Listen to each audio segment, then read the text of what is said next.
ಶ್ರೀರಾಮ ಸಮರ್ಥ. December 23. ನಾಮು ರೂಪಕ್ಕಿಂತಲೂ ವ್ಯಾಪಕವಾಗಿರುತ್ತದೆ.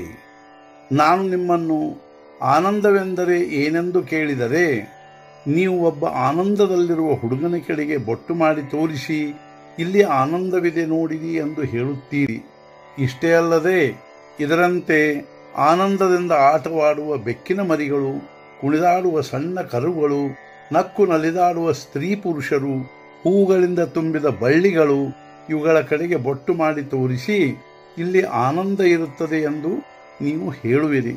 ಆದರೆ ಇದೇನು ನನ್ನ ಪ್ರಶ್ನೆಯ ನಿಜವಾದ ಉತ್ತರವಲ್ಲ.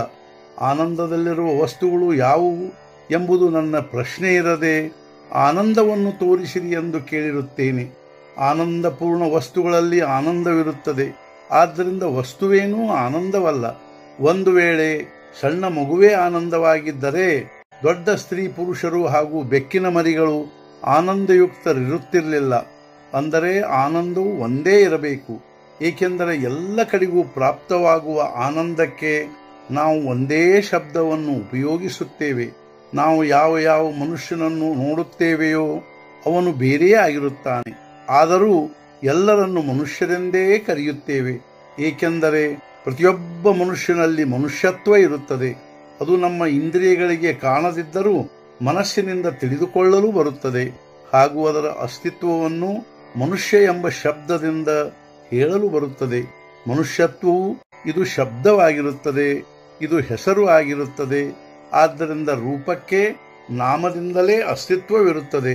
ಪ್ರತಿಯೊಂದು ವಸ್ತುವಿನ ಬಾಹ್ಯ ರೂಪವು ಅದರ ನಾಮದಿಂದಲೇ ಉಳಿದುಕೊಂಡಿರುತ್ತದೆ.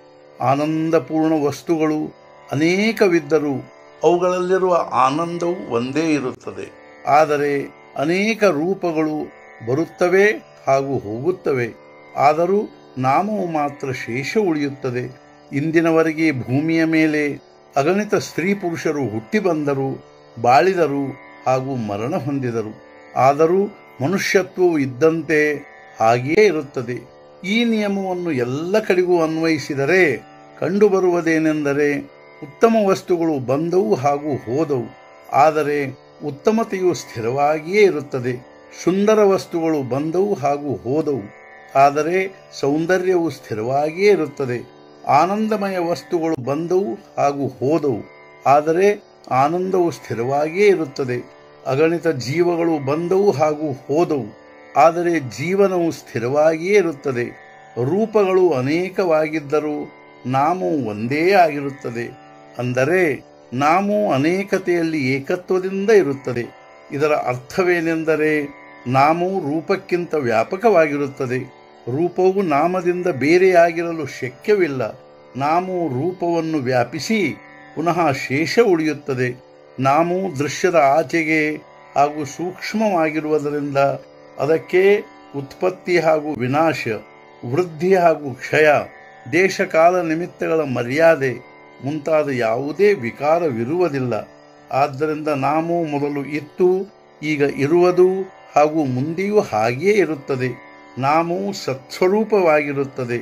ನಾಮದಿಂದ ಅನೇಕ ರೂಪಗಳು ನಿರ್ಮಾಣವಾಗುತ್ತವೆ ಹಾಗೂ ಕೊನೆಗೆ ಅದರಲ್ಲಿಯೇ ಲೀನವಾಗುತ್ತವೆ. ಶುದ್ಧ ಪರಮಾತ್ಮ ಸ್ವರೂಪದ ಅತ್ಯಂತ ನಿಕಟವಿರುವ ವಸ್ತುವೆಂದರೆ ಕೇವಲ ನಾಮವೇ ಆಗಿರುತ್ತದೆ.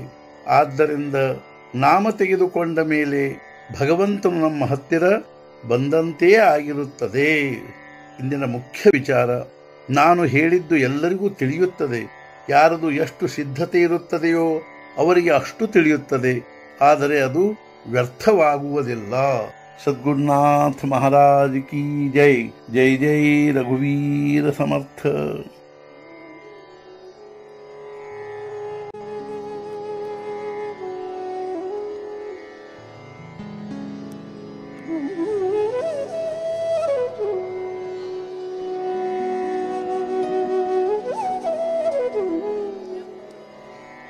Mm-hmm.